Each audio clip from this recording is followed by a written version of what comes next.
Okay, yeah, sorry for the delay in the quad.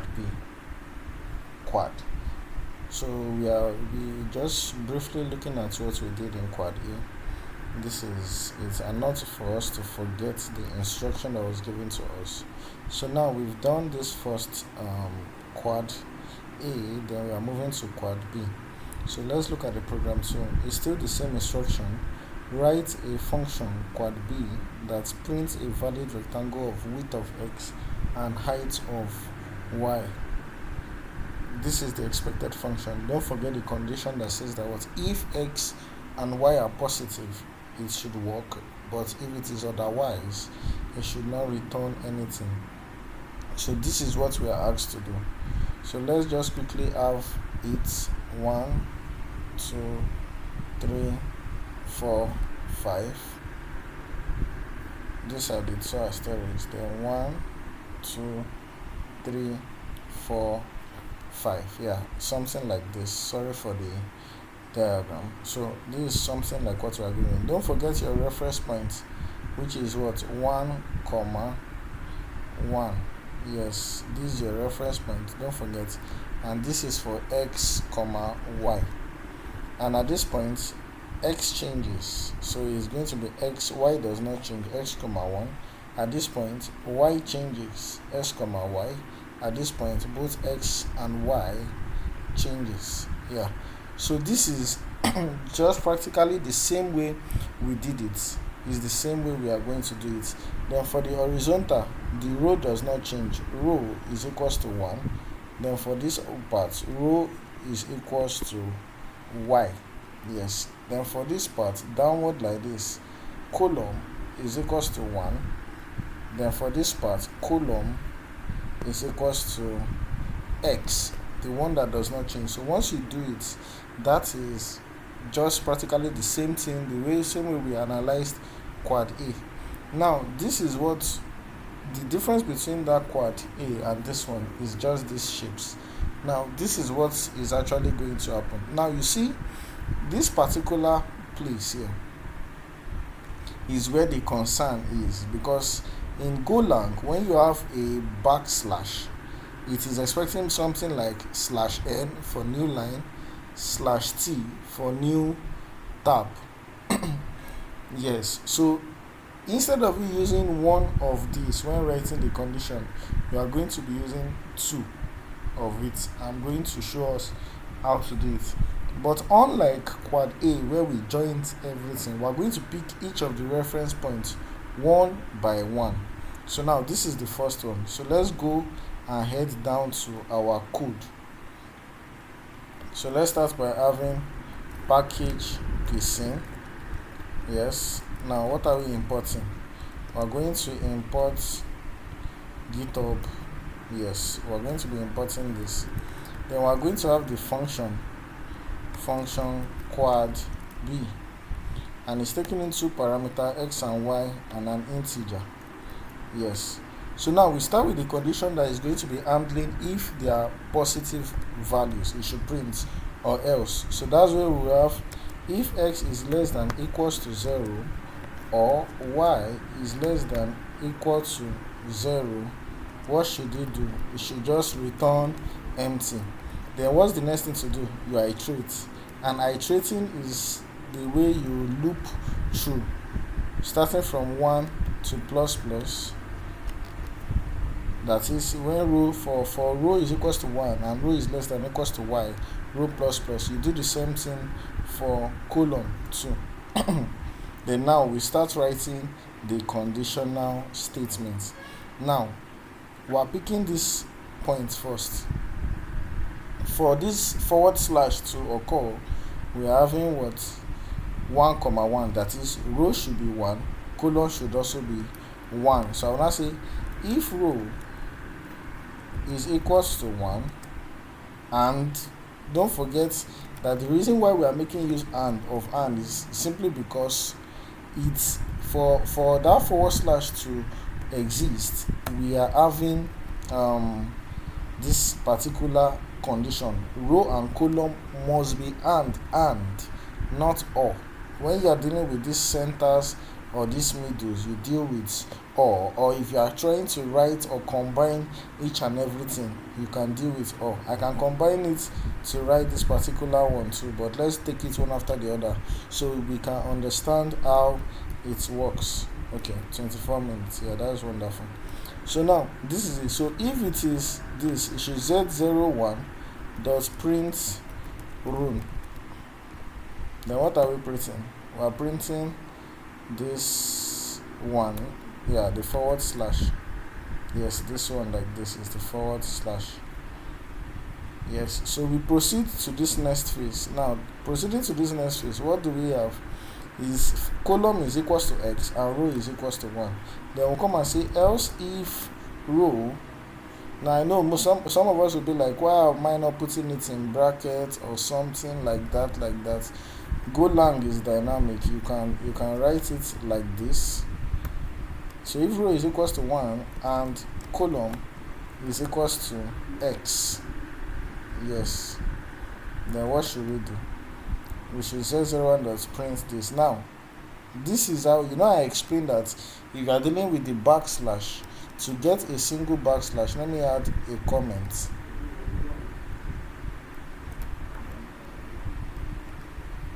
So let me add a comment now. To get a single backslash, we need to escape it with another backslash. Exactly. So now let's continue to this third. We are moving to this third place. Sorry, my PC has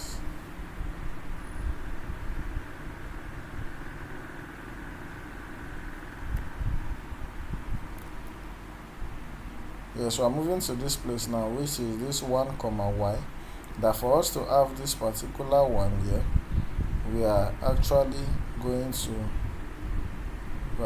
be having column to be equals to 1 and row is equals to y. So we have another else if, and say else if, now what is it? Row is equals to y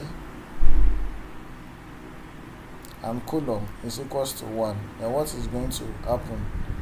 We are going to have z01 dot print,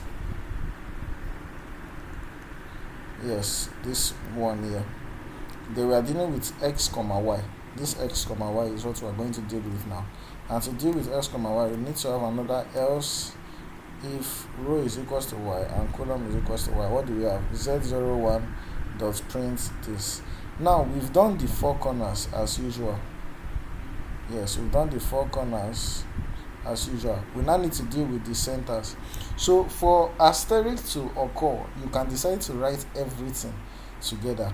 If row is equals to, but let's write it one after the other so you can get it. Let's say else if row is equals to what? 1, or this time we make use of or row is equals to y. Then what do we do? z01 dot print asterisk. Let's do for the column too, since it is the same asterisk symbol that are for the column aspects too.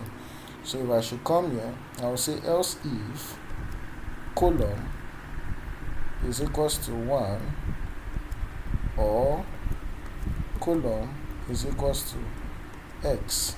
Yes, so what do we have? z01 dot print asterisk. Now that we've done this particular one, now we can just say else z01 dot print new line empty space. Yes, then before the for loop closes, let's just push it to print a new line. So now let's go to the terminal and let's see the result of go run space dot. I'm trying to run the, now what do you see? It's running this particular command. So let's go to this one and let's go to the main.go file. It's because it's 5,1. If I put 5,3 now, I should have this. Do you get it? But what will happen if I don't put double? If I don't put double here, what do you think will happen? It will throw an error telling me that what new line in room. unexpected new line argument. That's why I said for you to get a single backslash, you have to use double backslash. So I'm going to run it again. So you see that we've done for quad B now, and there's still time. So let's go and visit quad C now. So now if we should run 1,5, let's change the value from 5,3 to 1,5. Let's see what we will be having. This is we are getting the exact and expected result. Now quad C, quad D, quad E, I would do for quad C. So once I do for quad C, we will be able to do for quad D and quad E. The most important, the hardest aspect is just the part of quad B and quad A, and once you get the fundamental, you'll be able to do it. Now this is for quad C. So let me erase this. Okay, sorry, I had to pause the video to wipe out all what we have here now. So now ABBA, BB, C, BBB, C. That is for C.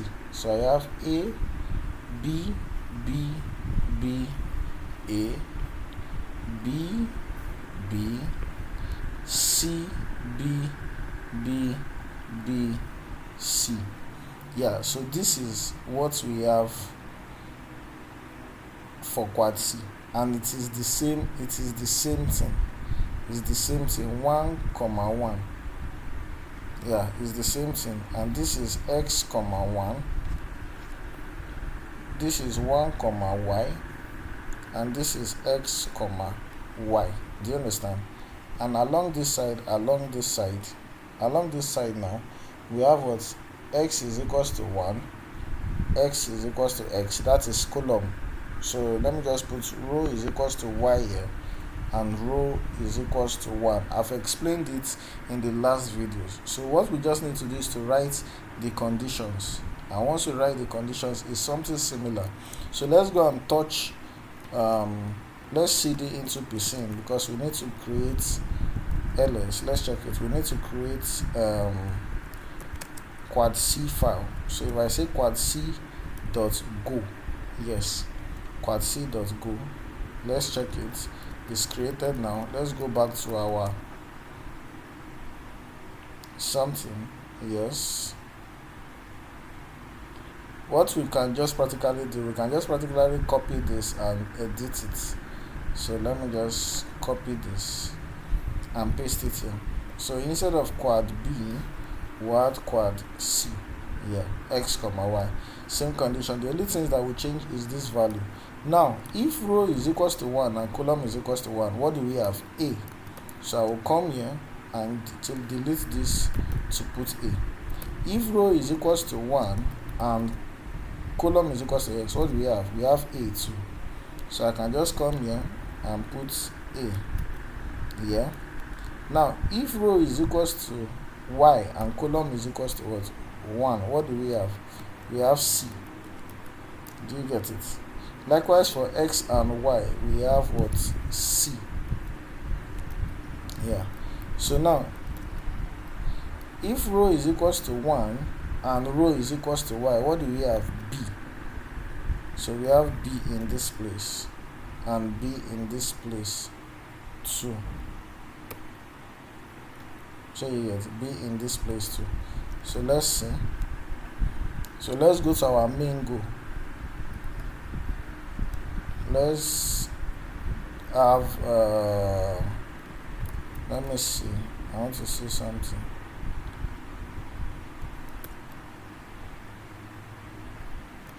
Okay. So let me print new line.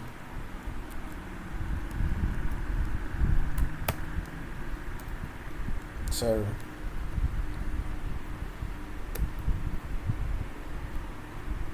So let's just have it 6,3. Then let me come outside. Then let's go run. Space dot. We will see the quad C would also come out, and you see that it's quite simple. Change it to 5. If I rerun it again, I would be having the exact thing that we are actually given. So this is how it works. This is basically how it works. What you just need to do is that you understand the question, you understand it, you play around it, you try your luck. Now the idea behind this thing is that let me just hint us on ideas. Let's just hint us on how. So I just want to hint us on how we can just we can be actually sure on maybe we understand it. You read the rules and regulation very well. Then also you see the difference, the unique difference between A and B is very obvious. But you see C, ABBA, CBBC, you must know it, because possibly you may be asked. Any of your group member may be asked. Yes, any of your group members may be asked. And if somebody in your group, if a team member of yours fails, the whole group will actually fail. That is the system. Do you understand? That is the system. So there's no pressure. You practice it, you write the codes over and over again. Likewise, if you look at this particular one now, this is quad E. You see that it's the same thing, just the placement, the same code, the same line of code you are going to write. Then you test it with each of these arguments that are in this place. Don't forget, I told you that what the values you are entering into that function, the values you are passing into that function is the argument. But when you are defining the function, whatever you put inside here is a parameter. So understand function, understand data types, understand for loop, understand conditional statements.